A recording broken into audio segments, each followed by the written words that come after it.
So let's start with the revision of thermodynamics up till lecture number 4. I'll revise the topics. Along with that, whatever doubts you have, you can ask in between. Okay. Starting with the introduction to thermodynamics, let's look at the definition. It is the branch of science which deals with different forms of energy, the quantitative relationship between them, meaning their interconvergence, and the energy changes that occur in physical and chemical processes. And thermodynamics, specifically chemical thermodynamics, is based on 3 fundamental laws of thermodynamics. ठीक है, तो thermodynamics में हम क्या क्या पढ़ते हैं? We talk about different forms of energy, the quantitative relationship between them, meaning their interconvergence, and the energy changes that occur in the physical and chemical processes. In case of chemical processes, the ultimate form of energy to which different form of energy gets interconverted is which form of energy? Chemical processes mein the ultimate form of energy is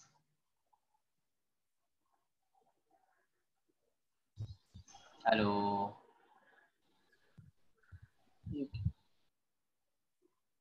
When we talk about any chemical reaction, generally they are exo or endo. What happens in those chemical reactions? Can you all hear me? Hello? Hello? Yes, sir. So I'm asking you something, you aren't responding. क्या हो गया सबको?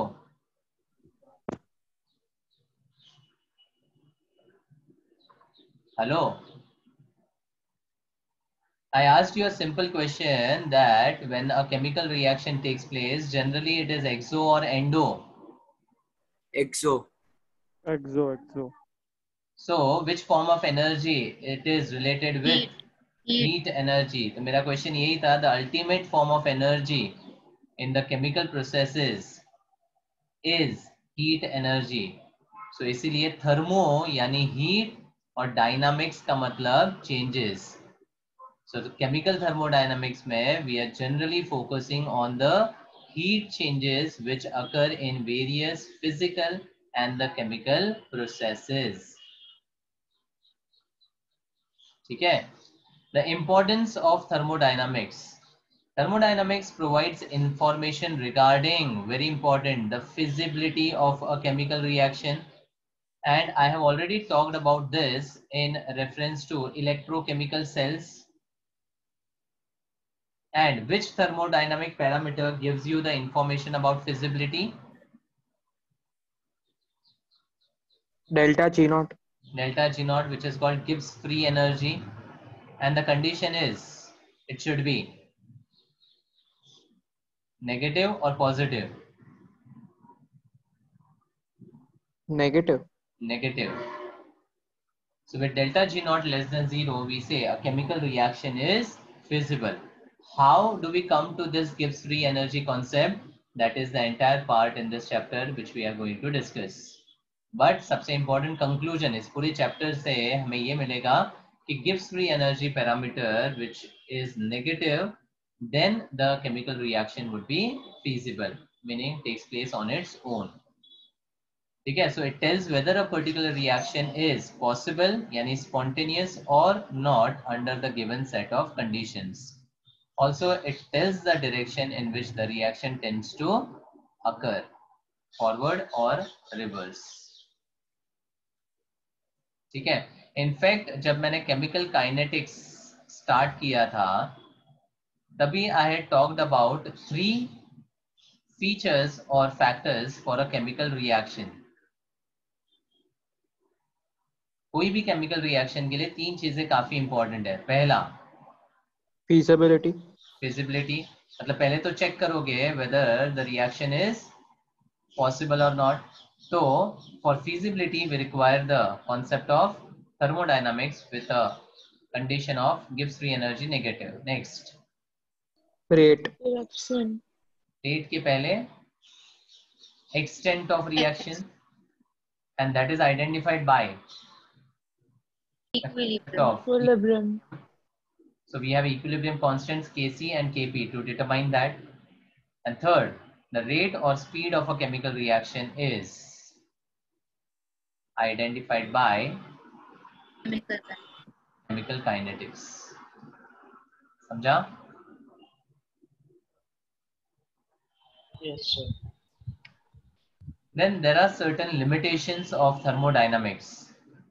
Thermodynamics gives no information regarding the rates at which the physical and chemical processes occur, and that is obvious because this information is given by Chemical kinetics. it does not tell about the mechanism of the process as it is concerned only with initial and final states.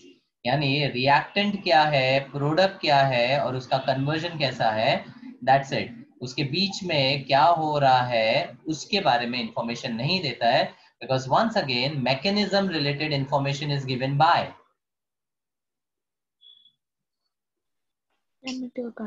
chemical kinetics only, because उसमें in a multi-step reaction we know that we talk about the slowest step of the reaction, and that slowest step of the reaction is called RDS.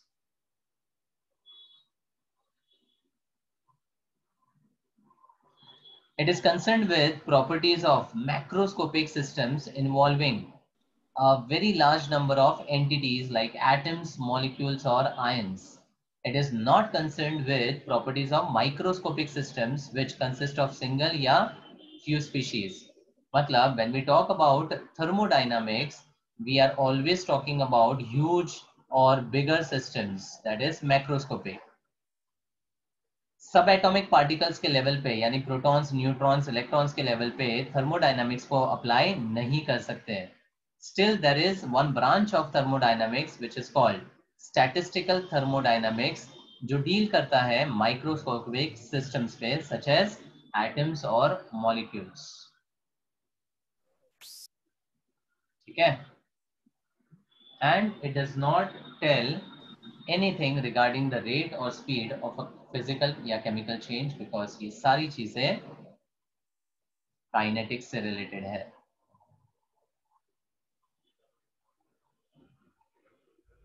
Then we come to the basic concepts in thermodynamics where we had talked about system, surroundings, and boundary or the interface. So a simple example say, if I want to define a system and surrounding and a boundary. So let's say there is a chemical reaction which is taking place in a laboratory. ठीक है, एक test tube में chemical reaction हो रहा है. So how would you classify? Open system. हाँ, open system, but उसमें system क्या है? The thing inside the test tube. The thing inside the test tube, मतलब it is the part of the universe which is directly under thermodynamic consideration. ये universe का वो part है which is directly under thermodynamic consideration जहां पर chemical reaction actually हो रहा है. ठीक है, उसके बाहर का everything is classified into surrounding. And what would be the boundary separating Test system tube. and The surrounding? test tube. The glass of the test tube. Clear? Yes, sir. Now, depending upon the exchange of matter and energy, system is classified into open, closed, and isolated. So, open system में there can be exchange of Energy as well as matter. energy as well as matter. ठीक है, तो मैंने इसका simple example दिया था कि consider you have a hot tea placed in an open cup. Yes, sir. So that will be an example of Open system. open system. If you cover it with a saucer, Closed system. system. because उस case में सिर्फ energy exchange होगा, matter conserve हो जाएगा. Yes, sir. And if you put that hot tea in a thermostat Then there'll be be an isolated system, because isolation होने की वजह से there will be neither the exchange of energy nor the matter with the surroundings. ठीक है? Yes, sir. Then apart from the definitions, we come to the important ones: macroscopic properties and its types. So thermodynamic की properties जो है, they are classified into extensive and intensive. So extensive is any property of a system whose value depends on the amount of matter present in the system, and these are additive properties. Intensive property is any property of a system whose value is independent. तो मैंने क्या बोला था? Intensive के I से याद रखो independent. Independent of the amount of matter present in the system. ठीक है? और ये वाली प्रॉपर्टीज एडिटिव नहीं होती है. तो इसका एक simple example, let's say I have a carbon which is burned in oxygen to give carbon dioxide. Exothermic reaction. So we know that this is famously a combustion and an exothermic reaction. Yes, sir. So if I read the reaction, I would say 1 mole of carbon burns with 1 mole of oxygen to give 1 mole of carbon dioxide. 1 mole of carbon dioxide. So the delta H, the enthalpy of this reaction would be negative. Let's say the value is minus x kilojoule and it is for 1 mole. Yes, sir. Into 2. 1 मोल मतलब 12 ग्राम का carbon जब burn होगा तो इतनी energy release होगी. Yes, sir. So if I burn 24 grams of carbon, is the energy going to remain the same? No, double. No, it is going to become minus 2x, मतलब double हो जाएगा. So can I say that this enthalpy or energy is a property which is dependent on how much amount of the matter is present in the system? So because of that, it would be classified into extensive property. And दूसरा example, density. We know that density of water is 1 gram per centimeter cube. 1 gram per cc. So if I talk about 1 liter water or 100 liter of water, its density Same. remains the same. So it doesn't depend on how much water we are considering. So it is independent of the amount of matter, hence it is intensive property. अब likewise और क्या क्या examples है उसका पूरा list मैंने दिया है. Extensive में we have mass and energy related all properties.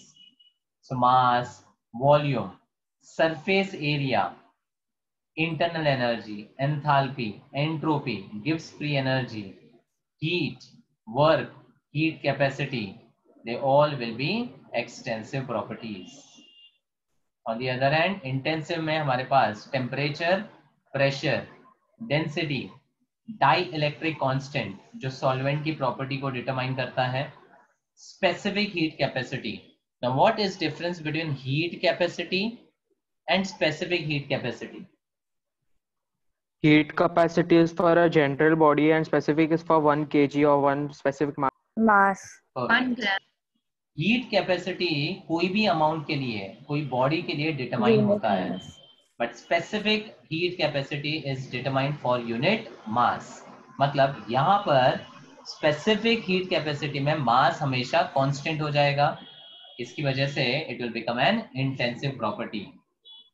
And by definition it is the amount of heat required to raise the temperature of 1 gram of a substance by 1 Kelvin degree Celsius. या 1 degree Celsius.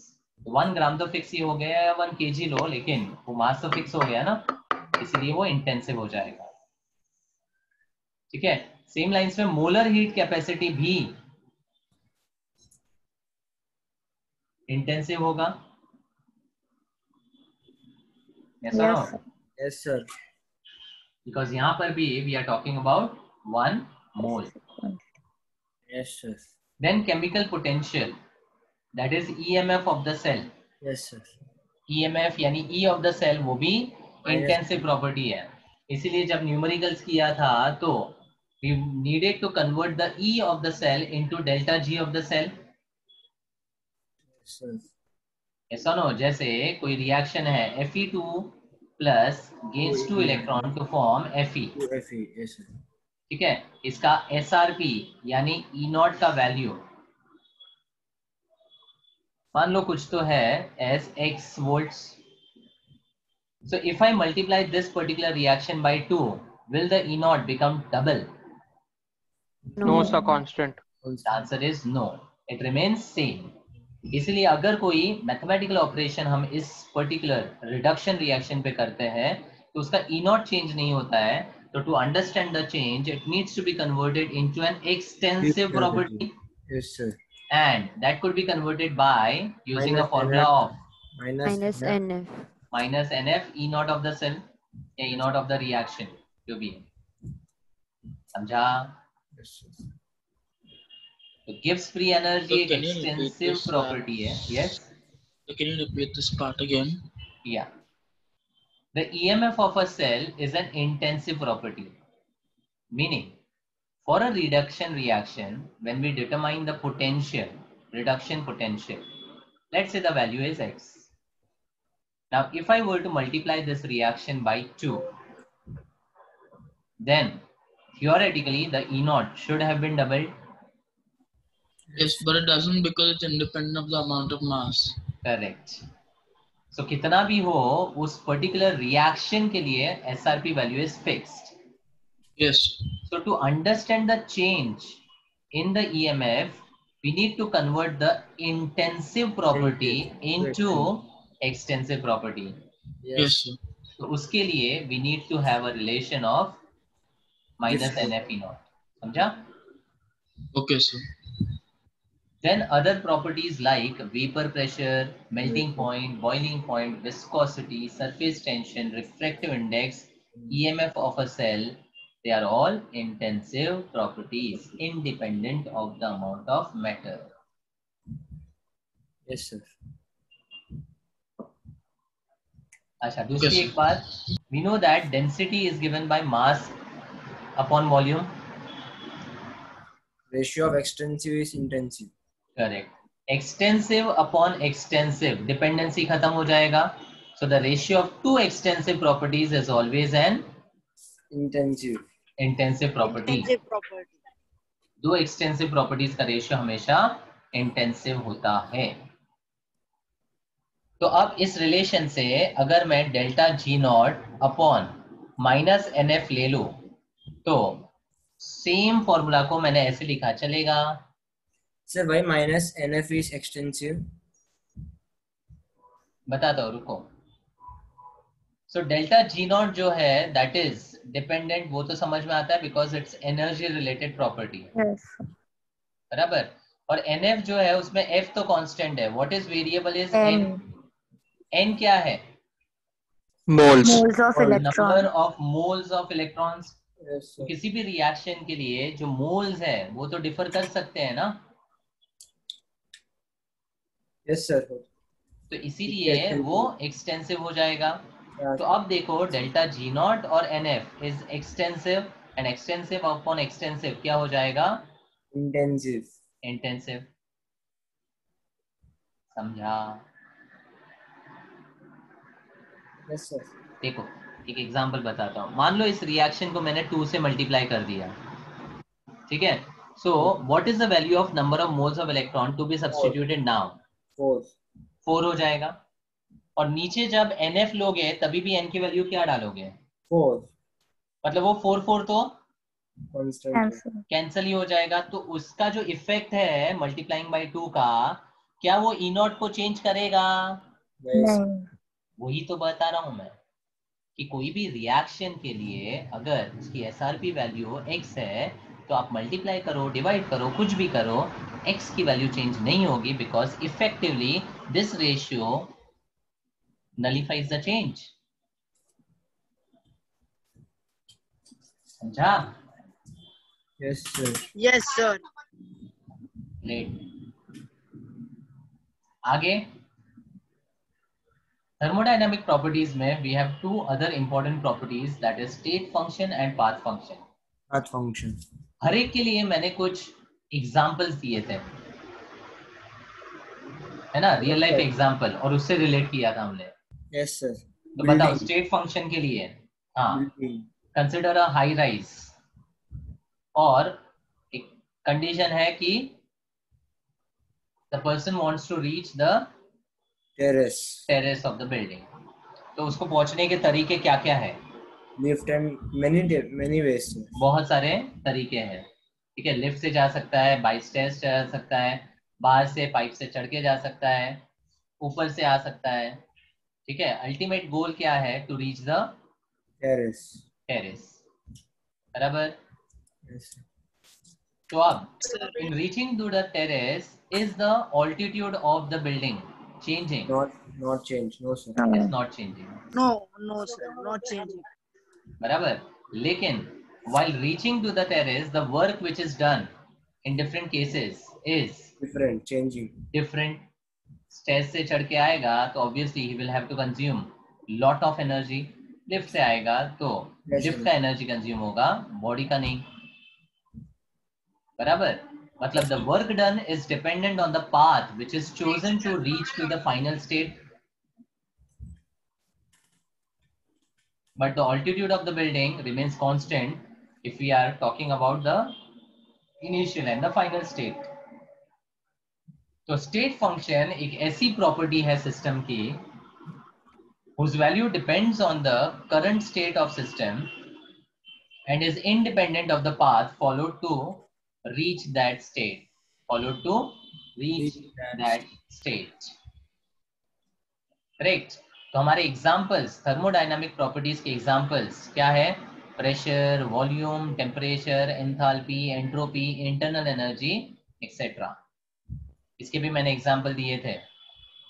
Why these properties are state functions? Test tube का. Test tube नहीं, to fill a water, a beaker of water. हाँ, क्या 1 करा? liter of water. हाँ, 1 liter of water. तो मान लो आप लेबोरेटरी में एक्सपेरिमेंट कर रहे हो और असिस्टेंट ने बोला, लैब असिस्टेंट ने बोला कि इस बीकर में 1 लीटर वाटर लेकर आओ, ठीक है। तो आपको वॉल्यूम 1 लीटर चाहिए। अब वो पानी कहाँ से ला रहे हो, वो उसको फर्क पड़ता है क्या? नहीं सर. आप कहीं से भी लेकर No. आओ, अल्टीमेटली आपका बीकर इनिशियली खाली था और फाइनली 1 लीटर भरा हुआ है।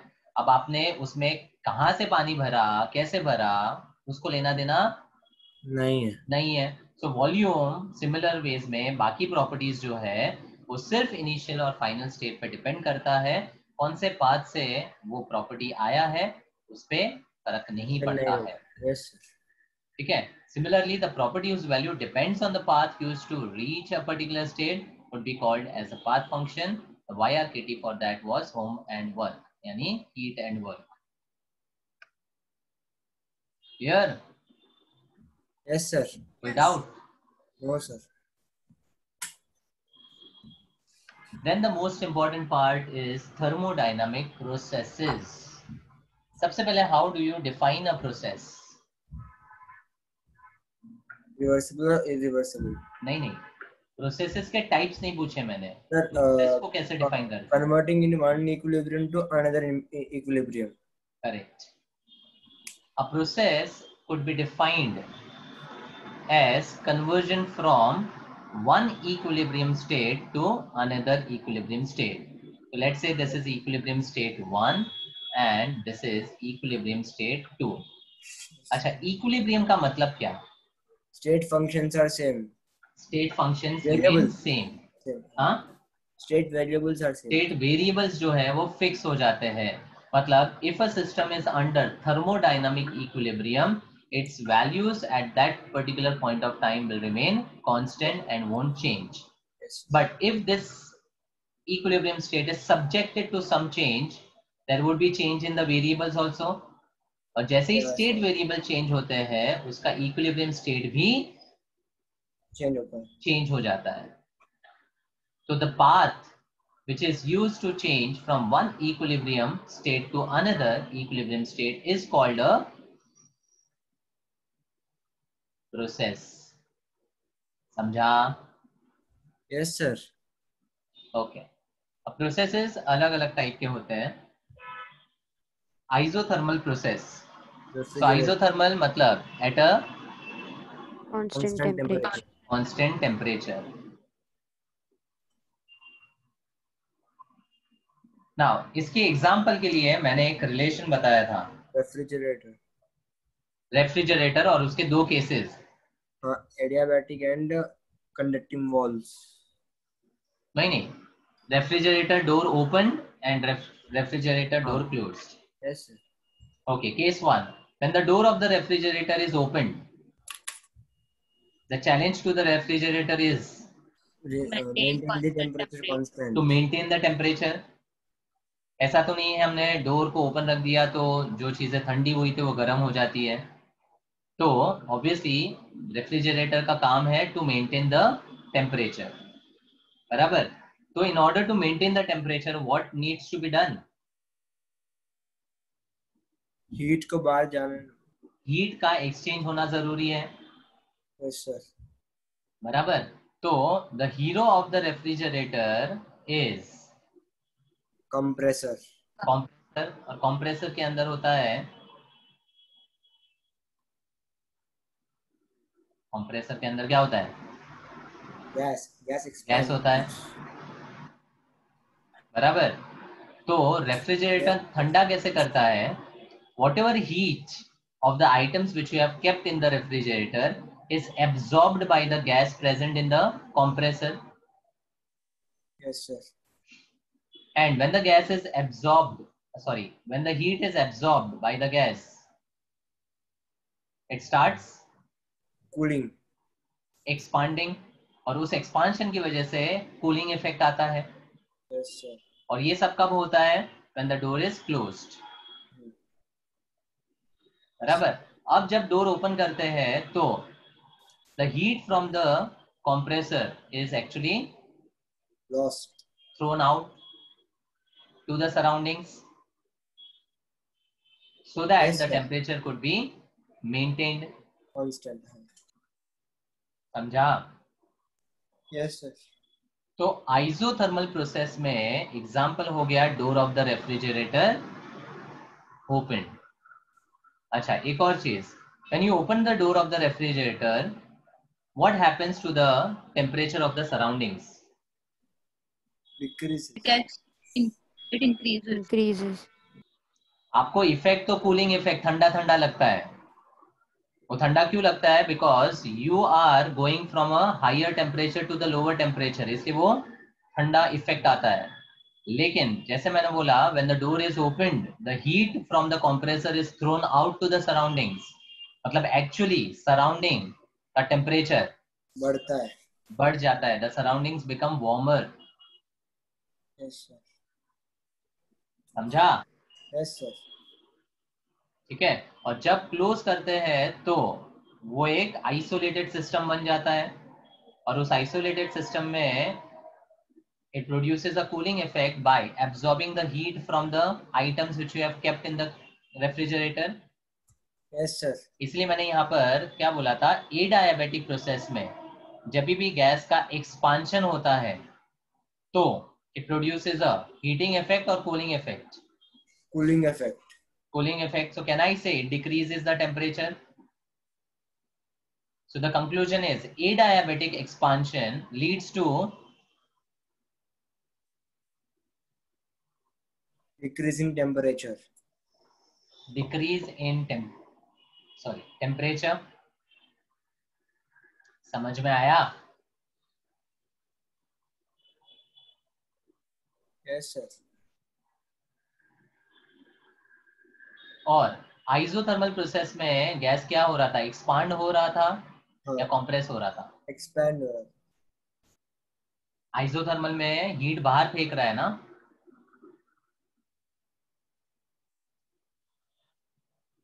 अरे आइसोथर्मल मतलब डोर इज ओपन ना बाबा.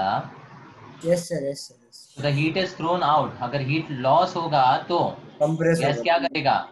कंप्रेस करेगा. तो और उस heat कंप्रेशन की वजह से टेम्परेचर एक्चुअली सराउंडिंग्स का क्या हो रहा है? बढ़ रहा है. बढ़ रहा है. यानी आइसोथर्मल में जब कंप्रेशन होता है तो सराउंडिंग का टेम्परेचर क्या हो रहा है? इंक्रीज हो रहा है कि नहीं?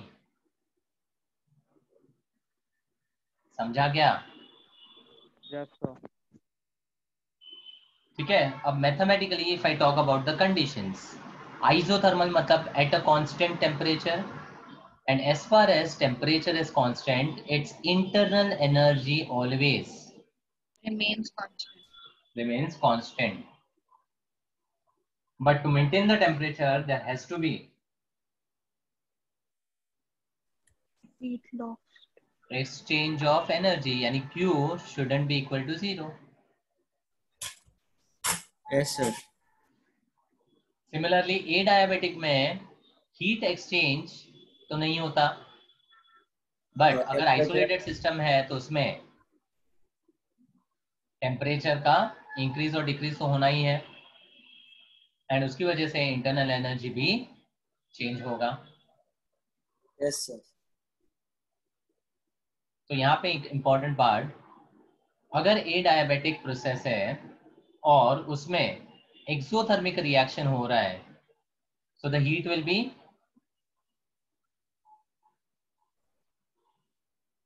एक्सो है मतलब हीट विल बी बाहर निकलेगा sir.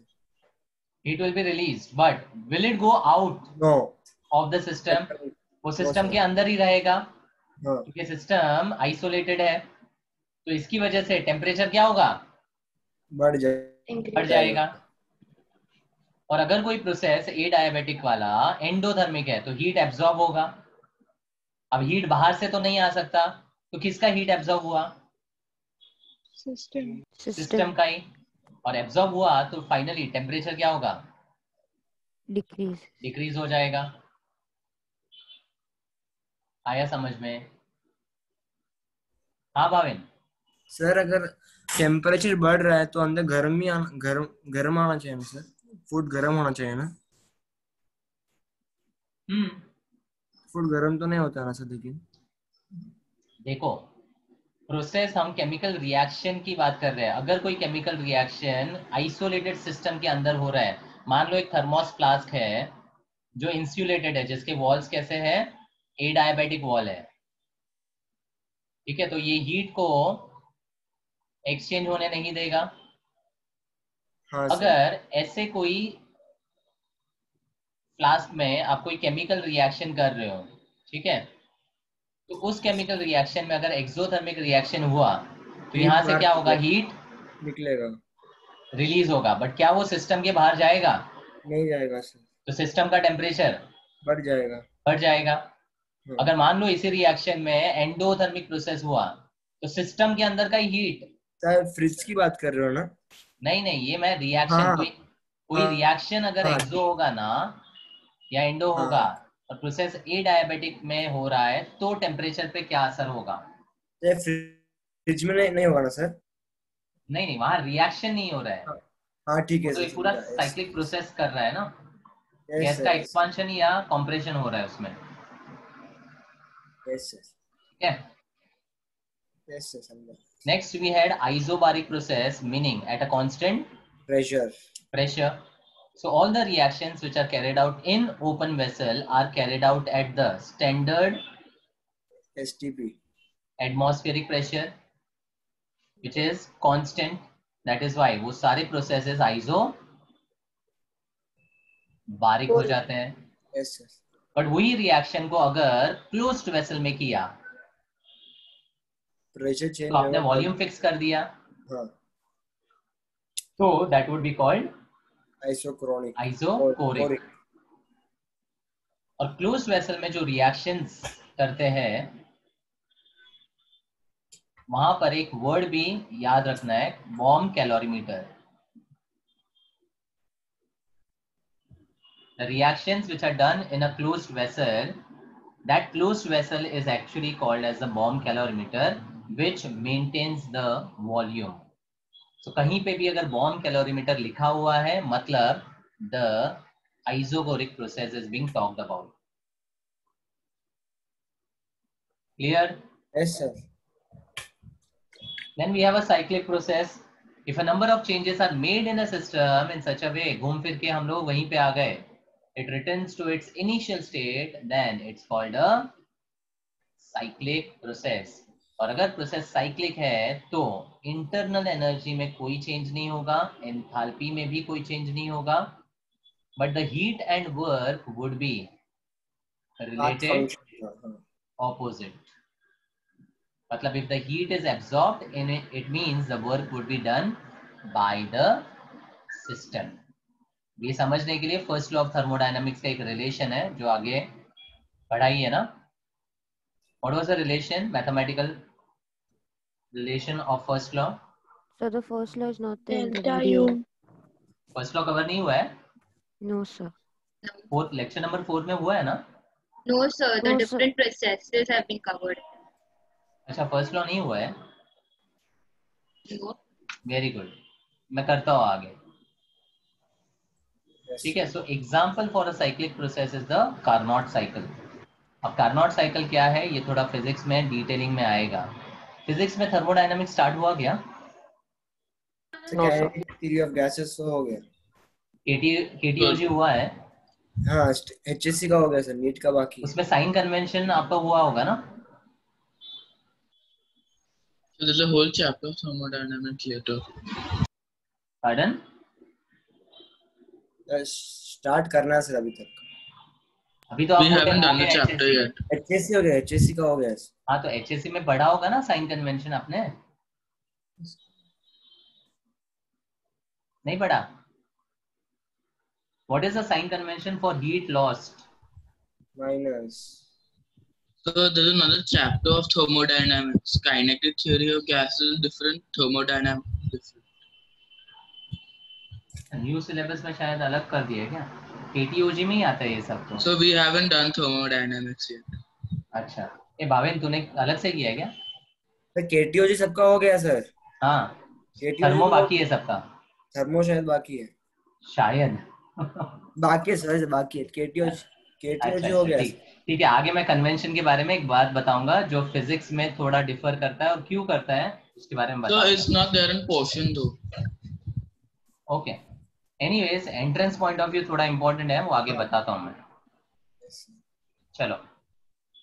Now the graphs related with the different processes. ये ग्राफ्स काफी इंपॉर्टेंट है और सब ग्राफ्स कोरिलेटेड है. देखो. So isothermal meaning at a constant temperature.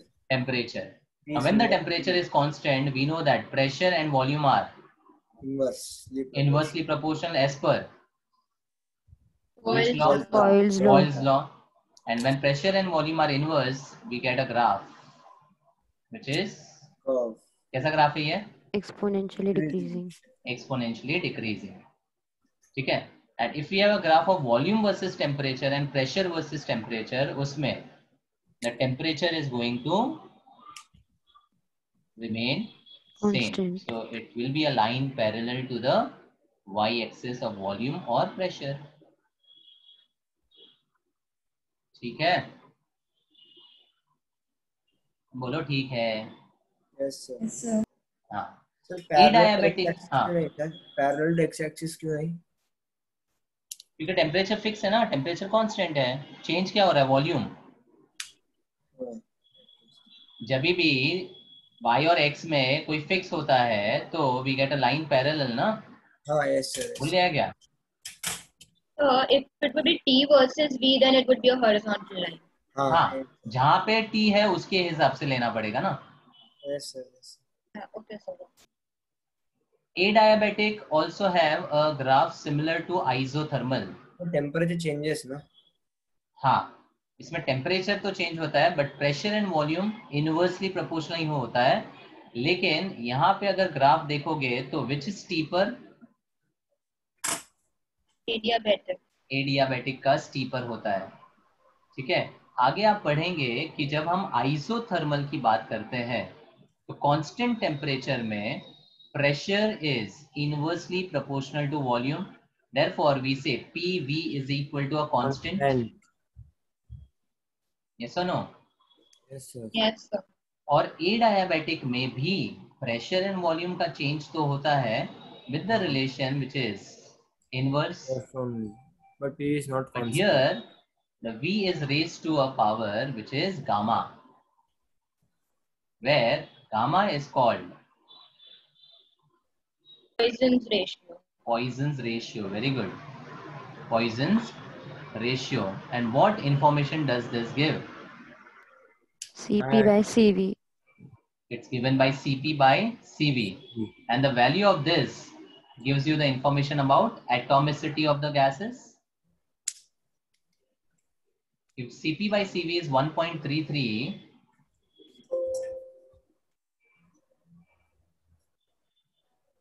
याद है कि नहीं कुछ किया है सॉल्विंग? कौन से लेक्चर में सर ये? Yes, sir. This is there in the fourth lecture. अच्छा, फोर्थ लेक्चर में है ये? Yes, it's there. ठीक है. अच्छा, ये फिजिक्स में और डिटेल में आएगा, मैं वापस बता देता हूँ. Gamma is called Poisson's ratio and it is equal to Cp by Cv. Cp क्या है? It is the specific heat capacity at constant pressure and Cv is at constant Volume. volume. So Cp by Cv का जो ratio है उसकी values give you the information about atomicity of the gases. Atomicity of the gases, whether it is diatomic, monoatomic, triatomic or so on. ठीक है. तो एडायाबेटिक में gas कैसे type का है उसके बेसिस पे प्रेशर एंड वॉल्यूम का रिलेशन आता है. ठीक है. तो यहाँ पर PV इक्वल टू कांस्टेंट नहीं आता है. PV raise to gamma becomes equal to a constant.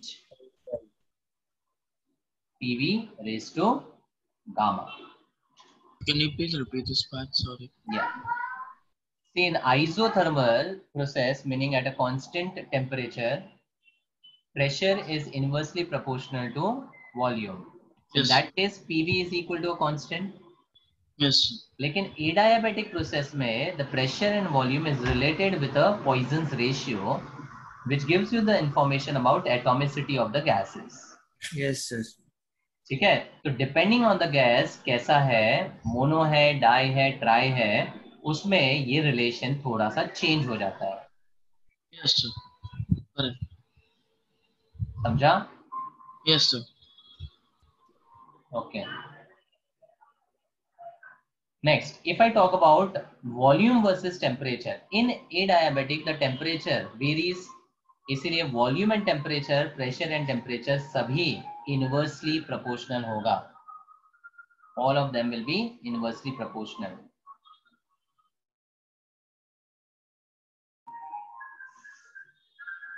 ठीक है. Next we have isochoric, meaning at a constant Volume. volume. तो अगर P versus V में किया तो V remains a constant, V versus T में V constant. अब जब V constant है तो pressure and temperature कैसा related है? Direct. Direct, as per the ideal gas equation PV equal to nRT. Charles law. Yes sir. So V constant, N constant, R constant, P और T कैसा है? Directly proportional. So Y equal to mx वाला Stokes point form. Yes sir. Isobaric में at a constant pressure P रहेगा तो line constant आ जाएगा. V versus T में रिलेशन डायरेक्ट हो जाएगा. हाँ. गै-लुसाक्स लॉ हो गया ना. Yes sir. Yes sir. And P versus T में वापस यहाँ पर P कांस्टेंट हो जाएगा. समझ में आ गए सारे graphs? Yes sir. So how V is inversely proportional to T? कहाँ पे? एडायाबेटिक में ना. हाँ adiabatic. एडायाबेटिक में एक्चुअली वो आइडियल गैस को परफेक्टली फॉलो नहीं करेगा because of this Poisson's ratio. और ये गामा का वैल्यू जो है ना, इट्स ऑलवेज ग्रेटर देन 1. और दूसरी बात, एडायाबेटिक में टेम्परेचर फिक्स कहाँ रहता है? हाँ. Yes. हीट एक्सचेंज नहीं होता है बट द टेम्परेचर वेरीज ना. Yes sir. Yes sir. और टेम्परेचर वेरी करेगा तो वॉल्यूम और प्रेशर भी अकॉर्डिंगली वेरी करेगा. हाँ. तो उसका वेरिएशन जो है that is exponentially related only. समझा? Yes sir. And after all the 5 processes, we have important part about reversible and irreversible. इसको समझाने के लिए मैंने एक सिंपल एग्जांपल दिया था Wrestling. रेसलिंग का. चलो भाविन बताओ कैसे समझाया था?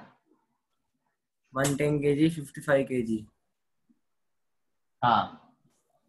तो दो रेसलर्स के बीच में रेसलिंग हो रहा है और कैटेगरी जो है वो काफी डिफर कर रहा है।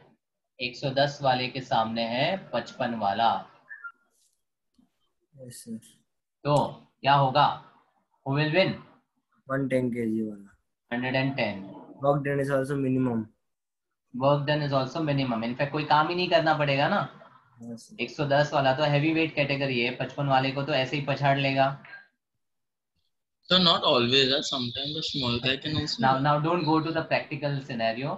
मतलब obviously थोड़ा टफ फाइट रहेगा, लेकिन ultimately the winner Yeah, will probably. Be 110 वाला कैटेगरी। ठीक है, तो ये जस्ट समझाने के लिए। बाकी तो ऑब्वियसली 55 वाला भी थोड़ा फाइट देगा। सुल्तान मुल्तान देखोगे तुम लोग, इंस्पायर हो जाओगे। उसमें तो कोई भी किसी को भी पछाड़ सकता है।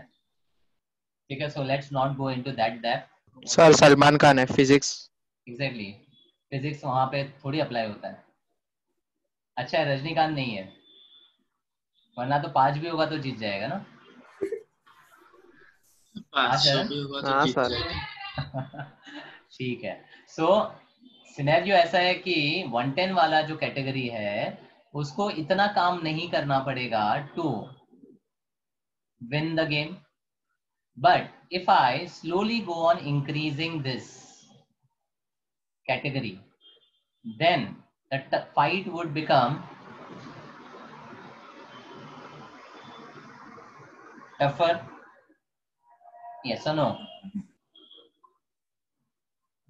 Hello. Yes, sir. Yes, sir. हाँ, तो अब 55 से 65 किया, 75 किया, 80 किया, 90 किया, तो 110 वाले को टेंशन आएगा, हाँ.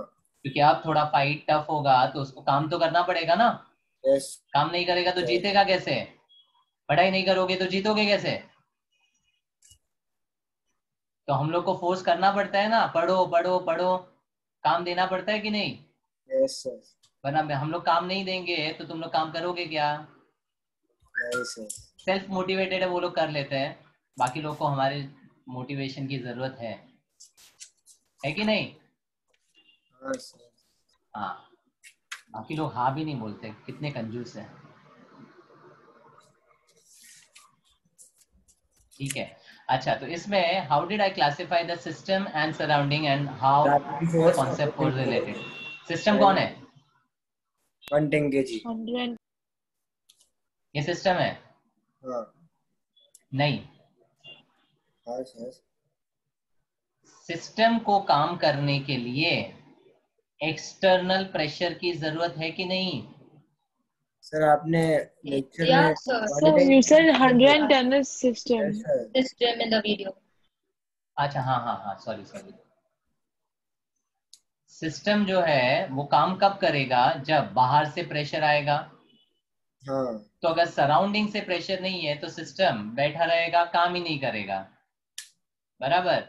लेकिन अगर सराउंडिंग का वेरिएबल हम लोग इंक्रीज करते जाए तो सिस्टम को टेंशन आएगा कि नहीं आएगा? हाँ, yes, sir. Yes, sir. System will now try to do work in order to overcome the Change in surrounding. change in surrounding. That is why इसको क्या बोला था हमने? इसको driving force. Opposing force। और सिस्टम को क्या बोला था? Driving force. Driving force. और जो ड्राइविंग फोर्स है वो सिस्टम का P ऑफ द गैस होता है, और जो अपोजिंग फोर्स है वो हम एक्सटर्नल प्रेशर को रिलेट करते हैं, Yes, sir. बराबर। Yes or no? Yes, sir. So now, if I talk about irreversible process, it is that process in which the difference between the system, driving force and the opposing force is Much Very greater. high. much greater, such that if I increase the opposing force by smaller units, nothing will Won't affect. change and the process can't be reversed. Reverse. लेकिन अब 55 वाले को 105 कर दो और smaller fraction में बढ़ाते जाओ, तो एक पॉइंट ऐसा आएगा जहां पर बाजी पलट जाएगी। yes or no? Yes. Yes, sir. तो बाजी कब पलटेगी जब सिस्टम और सराउंडिंग में the difference is Less. Very less. उसको क्या बोलते हैं? Infinitesimal. Can you repeat? System and surrounding का डिफरेंस कम होता है तो एक वर्ड यूज किया था ना, Infinitesimal. Nine. ISO. Infinitesimally smaller. याद है? Yes, sir. Yes. So reversible process में the difference between the driving and the opposing force is infinitesimally small, such that a small increase in the opposing force can Reverse the process, reverse the process. which can't happen. ठीक है. अब final conclusion काफी important है. Irreversible process में जब difference बहुत ज्यादा होता है उस केस में work done Minimum. Will be minimum. will be minimum measurable, minimum and measurable.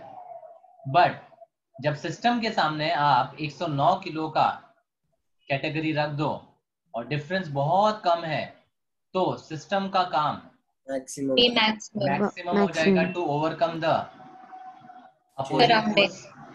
So W here becomes W Max. max. समझा? Yes, sir. ये सिंपल फंडा है रिवर्सिबल और irreversible Once processes can you का. check the chat?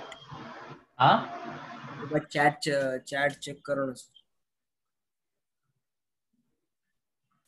in case of chemical reaction while system will be dependent on surrounding.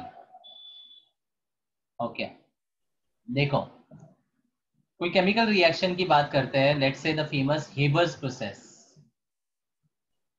या कोई भी industrial processes आप सोचो, कॉन्टेक्ट प्रोसेस है, ऑस्ट्रोल्स प्रोसेस है, ऐसे सुने रहेंगे आपने नाम, Nice, sir. which were used to industrially prepare the chemical compound. जैसे Haber's process is used to prepare Ammonia. Ammonia. Ammonia. ammonia on a large scale, and the reaction Yeah. is N2 plus 3H2 reversibly gives twice NH3.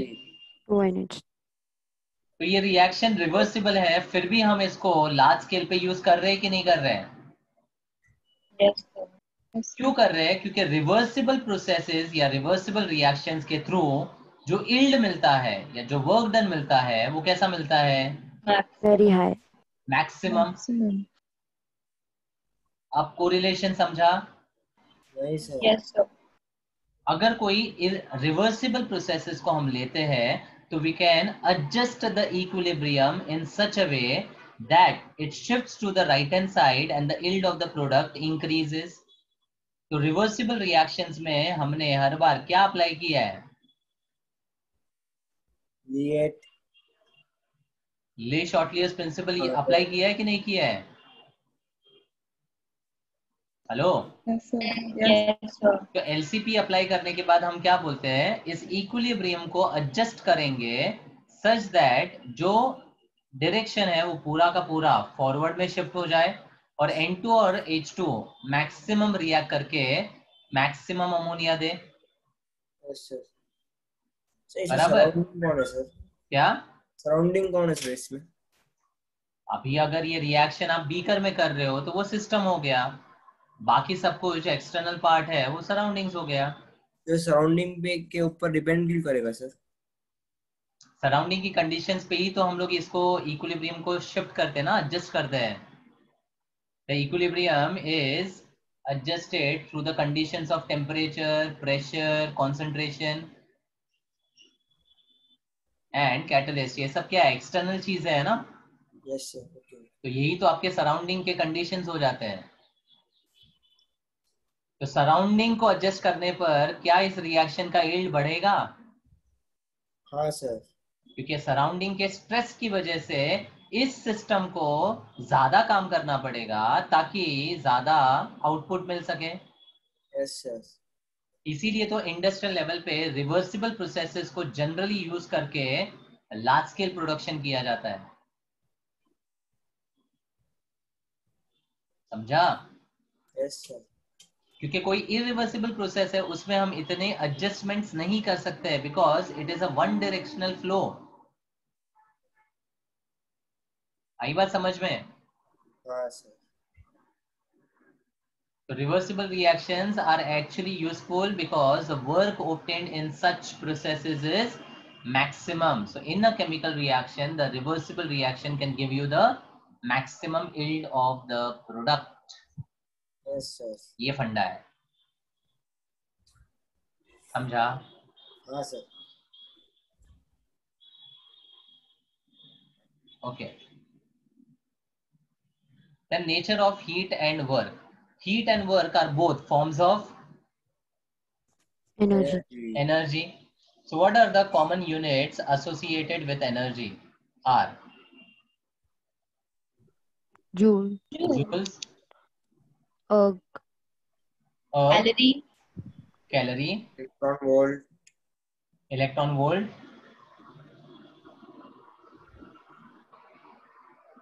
liter atmosphere. Liter atmosphere is nothing but pressure into volume. Pressure atmosphere, volume liters. Barabar? What is the unit of pressure? Pascal. Pascal. Pascal, which in turn is Newton per meter square. Meter Newton square. per meter square into what is volume? Meter Meter cube. cube. Meter cube. So meter cube, sorry, meter Yes, square square. निकल जाएगा. So we get Newton into meter. What is that? Is joule. Joule. Joule. Joule.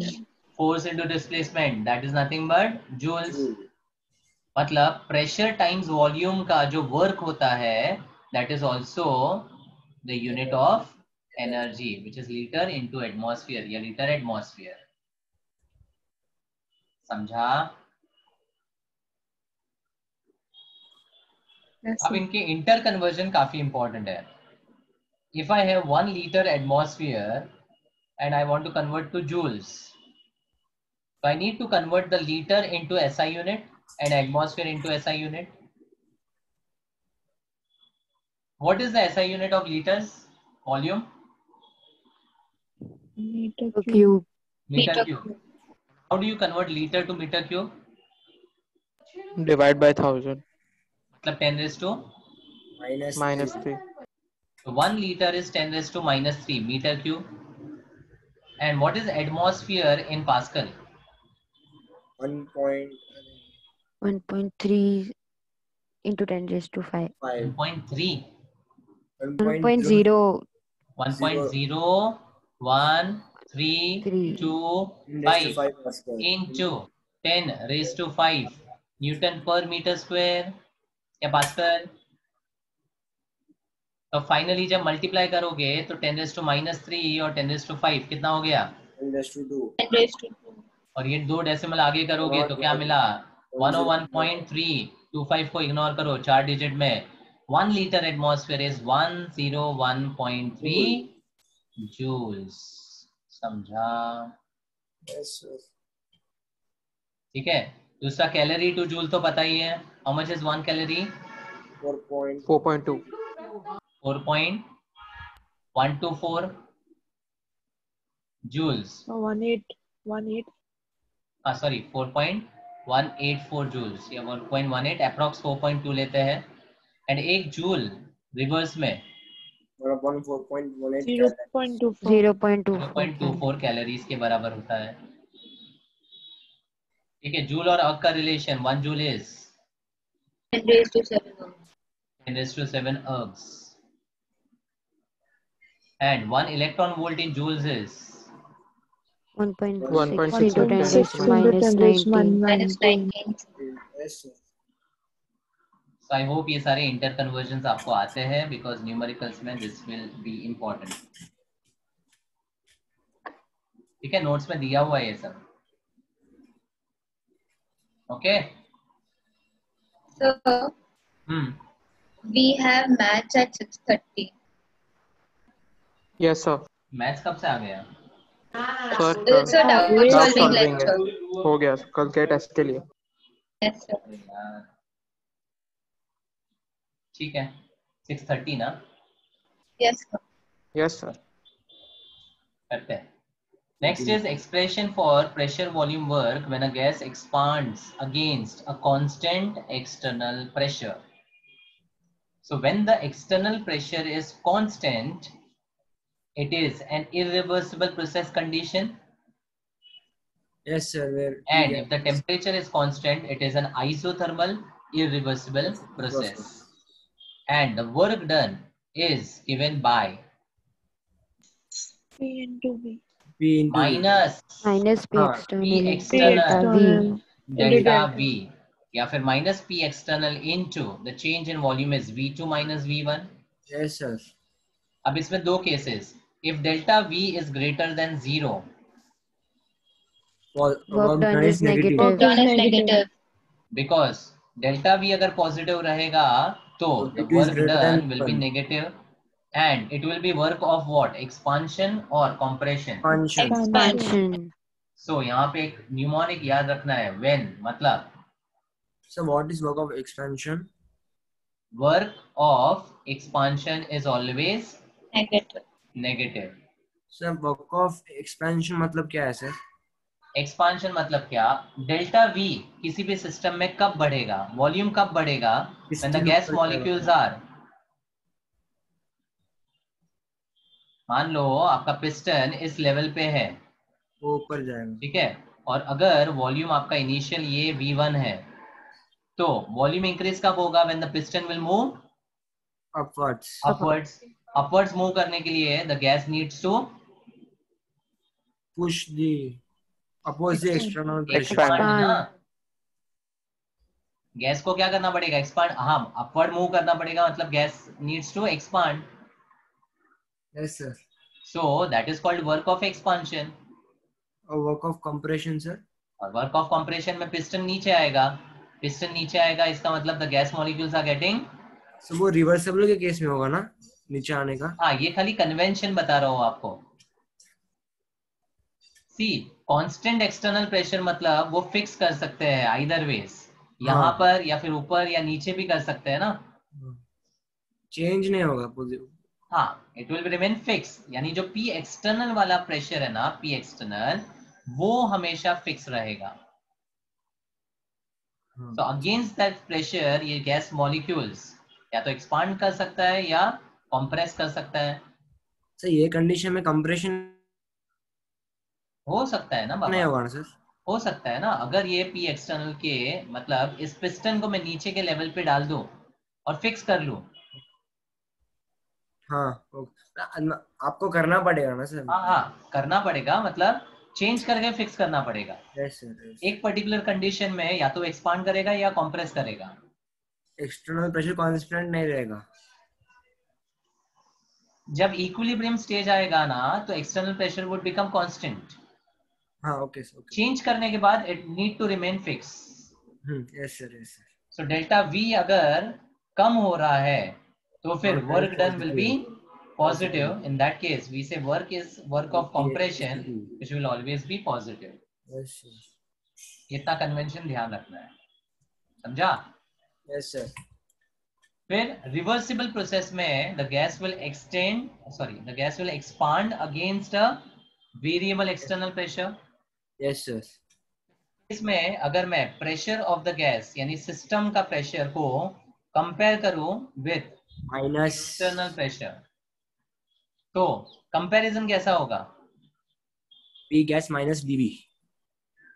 हाँ, Small मतलब the difference between this is infinitesimally small. yes, sir. उसी को हमने ले लिया delta P.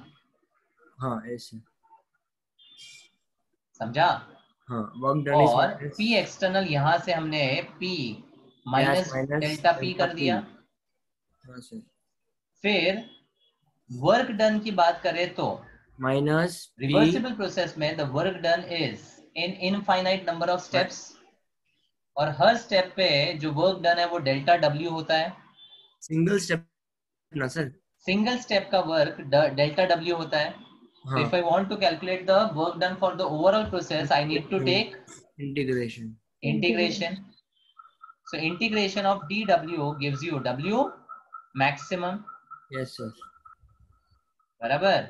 Yes, And sir. that is equal to minus of nRT dV by V. हाँ. You changing from initial to final. Yes, yes. nRT being a constant, integration dV by V is Log V. to the base Log mod. E. To the base E. log mod V to the base E, जिसको E. ln लिखते हैं. Equal to V2.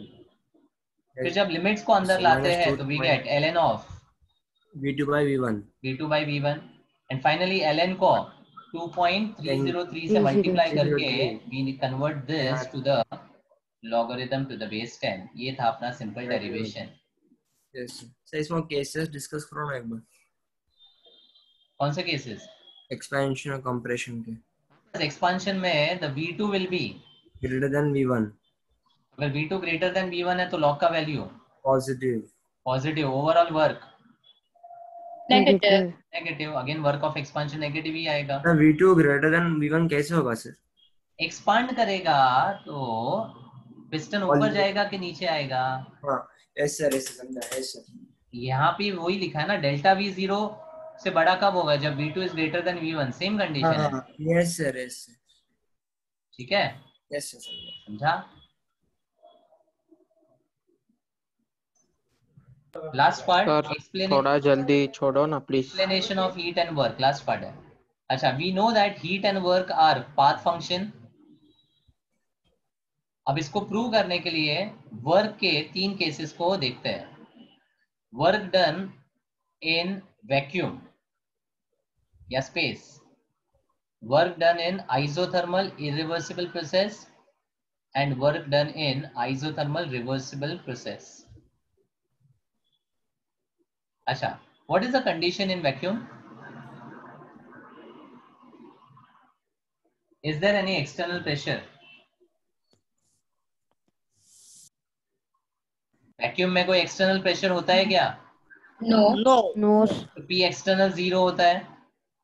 तो in that case the work will be 0. 0. 0. Isothermal में हमें पता है work is minimum given by minus P external delta V. और जब रिवर्सिबल की बात करते हैं तो W मैक्स के बराबर होता है. तो is the work same when the path is different? अरे is the work same? No. That is why work is a path function, hence proved. और हीट की अगर बात करें तो 2 प्रोसेसेस हमने ऑलरेडी बात किया है, isothermal and adiabatic. What is the condition in isothermal? Heat exchange होता है कि नहीं होता है? होता है सर. Yes, sir. होता है सर. बट एडायाबैटिक में हीट एक्सचेंज नहीं होता है. नहीं नहीं होता. होता है. मतलब जब पाथ चेंज किया, सॉरी, जब पाथ चेंज किया तो हीट भी चेंज हुआ. हीट भी चेंज हुआ, इसलिए Path heat is a path function. ठीक है. सो इतना पार्ट आई थिंक लेक्चर 3 तक कवर हुआ है. Lecture 4 is first law, along with that the processes in which the first law of thermodynamics was to be applied. That I'll discuss in the next session. Okay. Thank you, sir. Thank you Okay. sir. Bye. Welcome.